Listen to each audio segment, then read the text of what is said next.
Hey everyone, this is Dr. T again and welcome back to my channel. So today, I'm sure a lot of you know what book I am going to review for you. So without further ado, let me tell you about the book, and that book is The Midnight Sun by Stephenie Meyer. So this book has finally come into the market after approximately 11 to 12 years. Stephenie Meyer wrote her last book, that was the Twilight Saga Breaking Dawn, in 2008.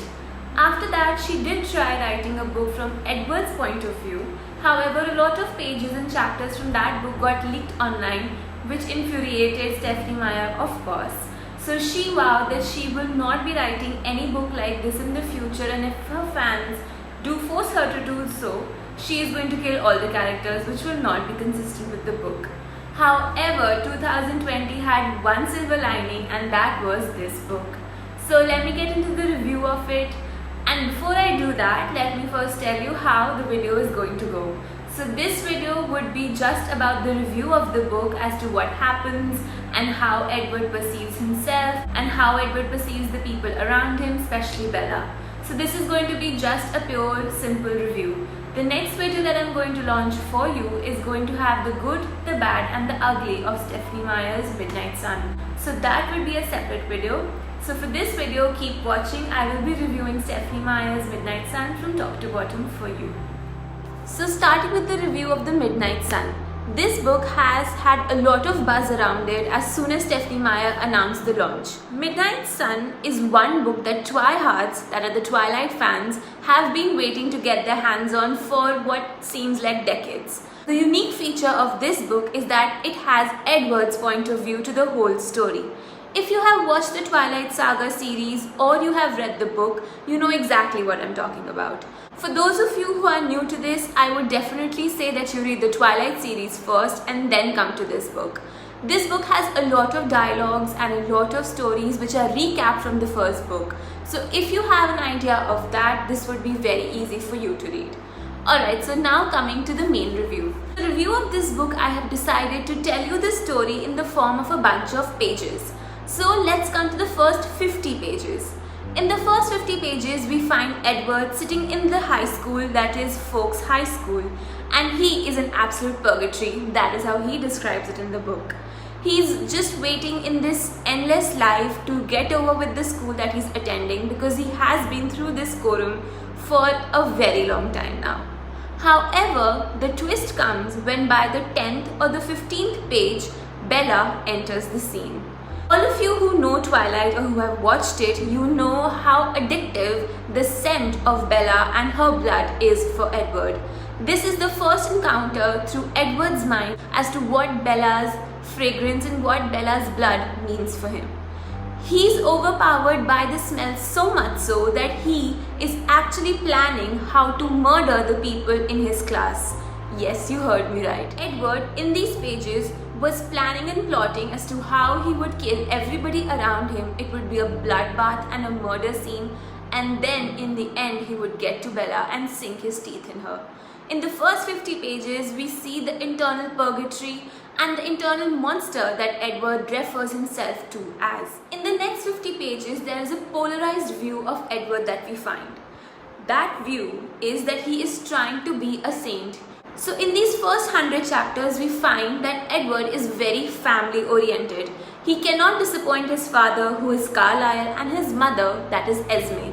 He loves his siblings, and that is why he feels that if he stays in Folks any longer, he would kill Bella, who is the daughter of the local sheriff. He does not want to put his own family in danger, and that is why he decides in the next 50 pages to just remove himself from the equation and go to his other foster family in Denali. During this entire time, we see that Bella is constantly yearning for Edward to come back. This is definitely consistent with what happens in the Twilight series. However, Edward gets to know this after he decides to finally come back, because he feels that he is strong enough to not give in to his urges, and he is strong enough to face his biggest addiction, and that is Bella's scent. So from page 100 to 150, we see this cat and mouse chase that happens with Bella and Edward. The first instance, let me take you back, is the car crash. In the car crash, we see that Bella is standing on one side of the parking lot and Edward is on the other. However, as soon as a car comes whirling around towards Bella, Edward, in his vampire speed, rushes to her rescue. And that is the first whiplash that Bella has. She wants an answer, but of course, Edward is not going to provide her one. This is the first time that Bella kind of develops feelings for Edward. And that is also the first time Edward finds a minor chink in his armor. And he realizes that he kind of is gravitating towards Bella. That was the big picture. Now coming to the intricacies of these 200 pages. We also get an insight of the bonds that Edward shares with his family, the strength of them and the depth of them. And by that I mean the relationship that Edward has with Alice. If you guys remember, Alice's superpower is that she can see the future. Edward's superpower is that he can listen to minds around him. So Edward heavily depends on Alice's predictions as to what will happen in the future. He knows that he can control himself, but he wants to know till what extent is his limit. He makes Alice show him all the alternate futures that could happen. The most interesting part of these futures is that Alice, at this point in time, that is in the era of Twilight, she sees a lot of things that were about to happen in New Moon, in Eclipse, and also in Breaking Dawn. One vision that Alice has that Edward dreads is that Alice sees her and Bella sitting on the porch with red eyes. That means that Bella has been converted into a vampire. This is one of the biggest insecurities that Edward has. He does not want to bring her into a life of damnation. And I'm using these air quotes. Why? You will get to know that further. Alright, so these were the first 200 pages. Edward is now keeping tabs on everybody's thoughts around Bella. He rationalizes his thoughts by saying that he just wants to keep tabs if Bella has blabbered about the accident to anyone and raised suspicions about him and his family to the local folk. As we go forward in the book, Stephenie Meyer makes it a point to state that Edward has never felt such emotions about somebody so human or otherwise in his entire life of 70 years after changing. So this bubbling of emotions in Edward's mind when he's keeping tabs on everybody is what a lot of readers perceive as the first point where Edward realizes that he does like Bella a lot. After this 200-page count, we come to the fact that Edward is now trying to find out if Bella actually likes him. Edward is constantly keeping tabs on Bella and her friends and realizes that Bella is now going to Port Angeles to do some dress shopping with her friends for the upcoming school dance. And that is the biggest turning point in Twilight and this book.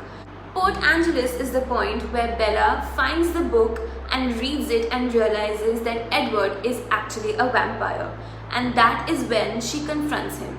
So Port Angeles was also one of the chapters I was very curious to know about, especially from Edward's point of view, because as Bella is going dress shopping with her friends, she has no idea that Edward is stalking her. So I wanted to know how Edward reaches the point where Bella is going to get robbed or worse in an alley. So this chapter also tells us a lot about the thought process and the inner protective instincts that Edward has for Bella. We find out that Edward is actually keeping tabs on every human being that he crosses in the street. He wants to scan their mind and see if they have seen Bella moving around anywhere. And that is the turning point where Edward reaches the site where Bella is in the alley. And the entire conversation about him being a vampire and how all of this came into being happens in the car when Edward is taking Bella back. Is the major turning point because at this point both Bella and Edward come to terms with the fact that they do actually like each other. Some of the most comical and light-hearted conversations and instances take place in this book where we find that all the boys surrounding Bella are now jealous of Edward being the center of attention in Bella's world. One of the biggest examples is of Mike. As Edward has the capability of reading the mind of every boy in this school, we also find that there is a twang of jealousy that Edward feels every time he finds Mike drooling over Bella. So what this book is mainly trying to feature is the transition of a cold-hearted vampire who hasn't felt these urges and these emotions of love, understanding, jealousy, converting him into, well, a human.